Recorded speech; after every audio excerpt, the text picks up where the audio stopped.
என் வாழ்க்கையில் இன்னும் நான் என் எல்லா கொடுமைகளை பார்க்கணும்னு இருக்கோ எனக்கே தெரியல. இன்னும் எவ்வளோ பிரச்சனையை தானே நான் பார்க்குறது.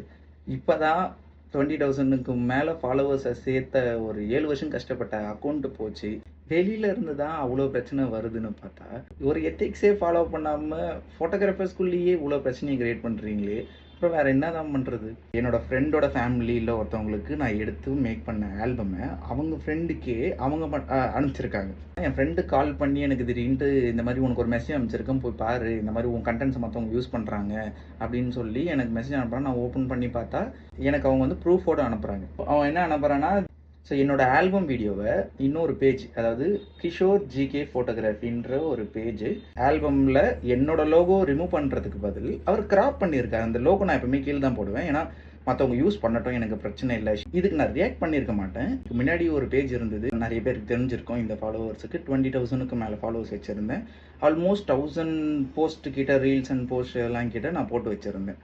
ஸோ இப்போது அவ்வளோ கண்டென்ட்ஸில் நிறைய பேர் பார்த்துருப்பாங்க. ஆல்மோஸ்ட் 7 இயர்ஸுக்கு மேலே நான் அதை மேக் பண்ணிகிட்டு இருந்திருக்கேன். ஸோ அதை நிறைய பேர் பார்த்துருப்பாங்க, யூஸ் பண்ணியிருப்பாங்க, ஷேர் பண்ணியிருப்பாங்க, ஸோ டவுன்லோட் பண்ணி போட்டவங்களும் இருக்காங்க. இது எதுக்குமே நான் பெருசாக ரியாக்ட் பண்ணதில்லை. ஸ்டார்டிங் ஸ்டேஜில் நானும் கம்மியாக தானே இருந்து வந்திருக்கேன். ஸோ அதனால் எல்லோரும் ஃப்ரீலான்சர், ஸோ அவங்களும் எடுத்து யூஸ் பண்ணணும். ஸோ எடுத்தோடனே அவங்களுக்கு ஒர்க் வராது. பட் அதே டைமில் எத்திக்ஸை அவங்க ஃபாலோ பண்ணியிருந்தாங்க. இது எல்லாத்துக்கும் மேலே என் லோகோவை கிராப் பண்ணது இல்லாமல் அவர் லோகோவை எண்டில் போட்டு ஒரு காண்டாக்ட் நம்பரையும் போட்டு முடிச்சிருக்காரு.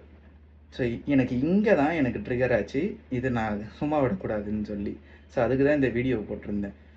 இந்த பேஜையும் நான் டேக் பண்ணுறேன். பேர் வந்து கிஷோர் ஜிகே ஃபோட்டோகிராஃபி. ஒரு எத்திக்ஸே ஃபாலோ பண்ணாத உங்களுக்கு எதுக்கு இந்த வேலை? உங்களால் ஒன்று பண்ண முடியல, உங்களுக்கு ஒரு இது அடுத்தவங்களுக்கு பிரச்சனை இல்லாமல் நீங்கள் பண்ணியிருக்கணும். அடுத்தவங்களோட நஷ்டத்தை பற்றி தான் நீங்கள் இது பண்ணணும்னா உங்களோட வேலை அது கிடையாது. உங்களுக்கு என்ன வருதோ நீங்கள் அதை நீங்கள் பண்ணிவிட்டு உங்கள் வேலையை பார்த்துட்டு போகலாம். ஒன்றும் சொல்கிறதுக்கு இல்லை.